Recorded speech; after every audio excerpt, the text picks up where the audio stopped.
Bien que nous ayons déjà vu que le sabbat est le jour biblique de repos, institué par Dieu, observé par les croyants à l'époque de l'Ancien Testament, ainsi que par Jésus lui-même et ses disciples à l'époque du Nouveau Testament, la plupart des chrétiens aujourd'hui gardent le dimanche sacré. Qui a fait ou autorisé ce changement? Est-ce que cela a le soutien des Écritures? Dans cette étude, ces questions seront clarifiées. Question 1. Combien et quels sont les textes bibliques qui parlent du dimanche? Lisons. Matthieu 28, verset 1 Et à la fin du sabbat, alors que le premier jour de la semaine commençait déjà à se lever, Marie-Madeleine et l'autre Marie allèrent voir le tombeau. Marc 16, verset 1 et 9 Et lorsque le sabbat fut terminé, Marie-Madeleine, Salomé et Marie, mère de Jacques, achetèrent des épices pour aller l'oindre. Et Jésus, ressuscité le matin du premier jour de la semaine, dimanche, apparut d'abord à Marie-Madeleine, dont il avait chassé 7 démons. Luc 24 verset 1 Et le premier jour de la semaine, très tôt le matin, ils allèrent au tombeau, apportant les épices qu'ils avaient préparées. Jean 20 verset 1 et 19 Et le premier jour de la semaine, Marie-Madeleine se rendit au tombeau tôt le matin, alors qu'il faisait encore noir, et vit la pierre emportée du tombeau. Et lorsque le soir de ce jour-là, le premier jour de la semaine, dimanche, fut arrivé, et que les portes étaient fermées là où les disciples s'étaient rassemblés, de peur des Juifs, Jésus vint, se tint au milieu et leur dit, « La paix soit avec vous. » Acte 20 verset 7 Le premier jour de la semaine, dimanche, alors que les disciples étaient réunis pour partager le pain, Paul, qui devait partir le lendemain, leur parla et prolongea la pratique jusqu'à minuit. 1 Corinthiens 16 verset 2 Le premier jour de la semaine, que chacun de vous mette de côté ce qu'il peut rassembler selon sa prospérité, de peur que les collectes ne soient prises quand je viendrai. Aucun des versets ci-dessus ne fait référence au dimanche comme à un jour de culte. Dans la Bible, le symbole de la résurrection du Christ est le baptême et non le dimanche, Romains 6, verset 3a, émoticône n'en croyant pas ses yeux. Ces textes mentionnent des événements survenus le premier jour de la semaine, mais aucun d'eux n'affirme que le premier jour de la semaine, le dimanche, a remplacé le sabbat comme jour d'observance. Question 2. Que se passerait-il dans l'Église chrétienne avant le retour de Jésus? Lisons. 2 Thessaloniciens 2 versets 3 et 4. Que personne ne vous trompe d'aucune manière, car il ne sera ainsi que si l'apostasie ne vient pas en premier, et que l'homme du péché, le fils de la perdition, se révèle, qui s'oppose et s'exalte contre tout ce qui est appelé Dieu ou adoré, afin de s'asseoir comme Dieu dans le temple de Dieu, désirant apparaître comme Dieu. Daniel 8 verset 12 Et l'hostie lui fut livrée avec un sacrifice continu à cause de ses transgressions, et il jeta la vérité à la terre, il fit cela et prospéra. La vérité serait jetée par terre. Au fil des siècles, l'Église du Christ traverserait une période d'apostasie, abandon des vérités bibliques, et serait dominée par des gens qui ne suivraient pas la vérité, y introduisant des coutumes et pratiques païennes. Question 3. Quelles pratiques étaient observées chez les païens à l'époque de Moïse? Lisons Deutéronome 4, versets 19 et 20. Et ne lève pas tes yeux vers le ciel, et ne vois pas le soleil, la lune, les étoiles, toute l'armée du ciel, et sois poussé à te prosterner devant eux, et à servir ceux que le Seigneur ton Dieu a divisés à tous les peuples sous tous les cieux. Mais le Seigneur vous a pris et vous a sorti du fourneau de fer d'Égypte, afin que vous soyez un peuple héréditaire pour lui, comme aujourd'hui. Deutéronome 17, versets 2 et 3. Et lorsqu'il y aura un homme ou une femme devant le Seigneur ton Dieu, devant les yeux du Seigneur ton Dieu, devant les yeux du Seigneur ton Dieu, perçant son alliance, peu importe, et servant d'autres dieux, et s'inclinant devant eux, ou devant le soleil, ou devant la lune, ou devant toute l'armée du ciel, que je n'ai pas commandé. Culte des étoiles, soleil, lune et étoiles. À l'époque de Moïse, les païens adoraient le soleil, la lune et les étoiles, des étoiles placées dans le firmament des cieux pour séparer jour et nuit, pour marquer des signes, pour les saisons, pour les jours et pour les années, et pour donner de la lumière à la terre. Genèse 1, versets 14 et 15.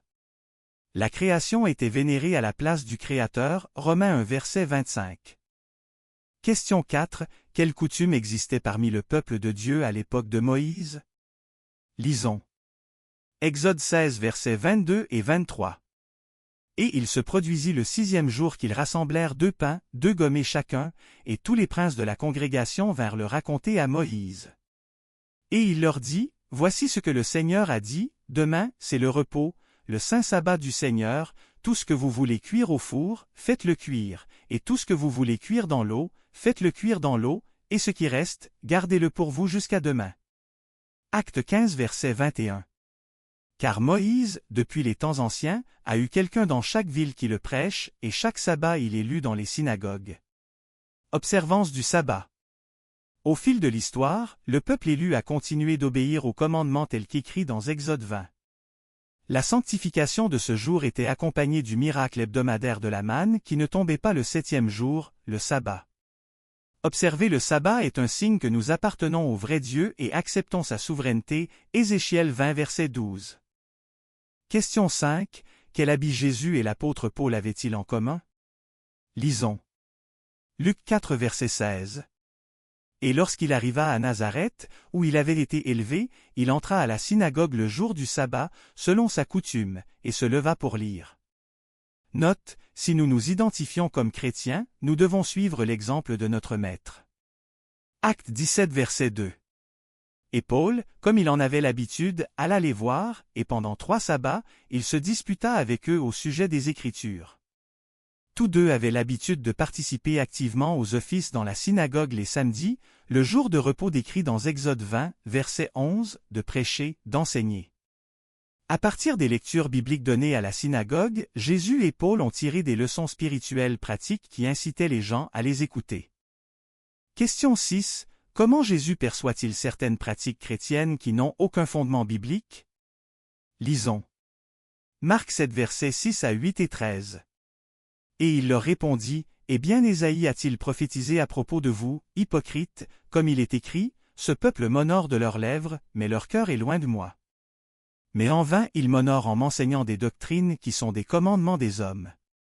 Pour avoir renoncé aux commandements de Dieu, vous vous tenez fermement à la tradition des hommes, comme le lavage des jarres et des coupes, et faites bien d'autres choses semblables. Invalidant ainsi la parole de Dieu par ta tradition, que tu as commandée. Et beaucoup de choses que tu fais comme celle-ci. Et en vain ils m'adorent, enseignant des doctrines qui sont des préceptes des hommes. L'observance du dimanche est établie dans la tradition, dans les commandements des hommes. Le Christ a clairement dit qu'il l'adorait en vain, suivant les traditions imposées aux hommes par les chefs juifs. De la même façon, l'observance du dimanche est une tradition des hommes et donc inacceptable pour Dieu. Question 7. Qui a ordonné l'observance du dimanche, et quand a-t-elle eu lieu? C'était l'empereur Constantin, le 7 mars 321 après Jésus-Christ. L'Église romaine adopta officiellement l'observance du dimanche en 364 après Jésus-Christ, concile de Chalcédoine. Constantin était un adorateur du dieu Soleil. Il s'est converti superficiellement, apportant cette pratique païenne et d'autres à l'Église chrétienne primitive. Le commandement de l'Église détermine et précise la loi du Seigneur, les dimanches et les autres jours de la fête de l'obligation, les fidèles ont l'obligation de participer à la messe.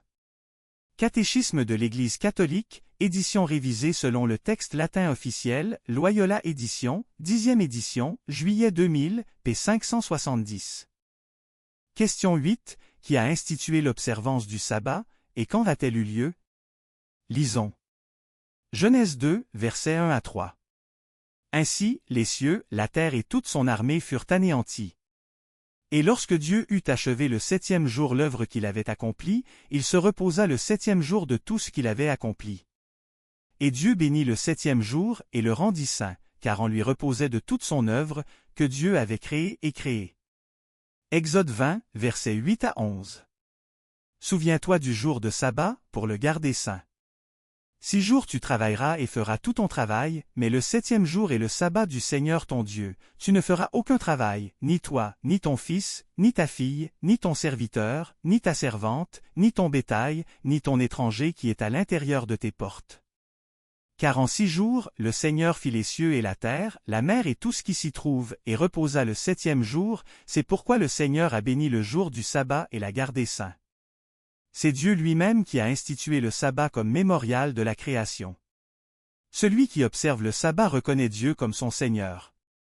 Durant la semaine de la création, le 7e jour ou jour de repos, Dieu institua le sabbat et y plaça un différentiel triple, repos, bénédiction et sainteté. Peu importe à quel point une personne garde un autre jour de la semaine, cela ne fait pas d'elle un saint. Seul Dieu peut rendre une journée sainte. Question 9. Qui devrait avoir la priorité dans notre obéissance? Lisons. Acte 5, verset 29. Mais Pierre et les apôtres répondirent et dirent, Nous devons obéir à Dieu plutôt qu'aux hommes. Tite 1, verset 14. Ne prêtons pas attention aux fables juives, ni aux commandements des hommes qui s'écartent de la vérité. Jésus est le centre de notre adoration et de notre service. Il réservait le sabbat comme un jour spécial de relation avec lui. Être fidèle dans l'observance du sabbat, c'est montrer de l'amour pour Jésus. Nous pouvons choisir entre obéir à Dieu ou aux hommes, aux commandements divins ou aux commandements d'une Église. Nous pouvons choisir de garder le premier jour, dimanche, le faux, ou le 7e jour, samedi, le vrai. Notre choix du jour de culte indique qui nous avons choisi comme Seigneur. Que Dieu touche ton cœur pour que tu acceptes cette vérité. Que Dieu vous bénisse abondamment et à bientôt.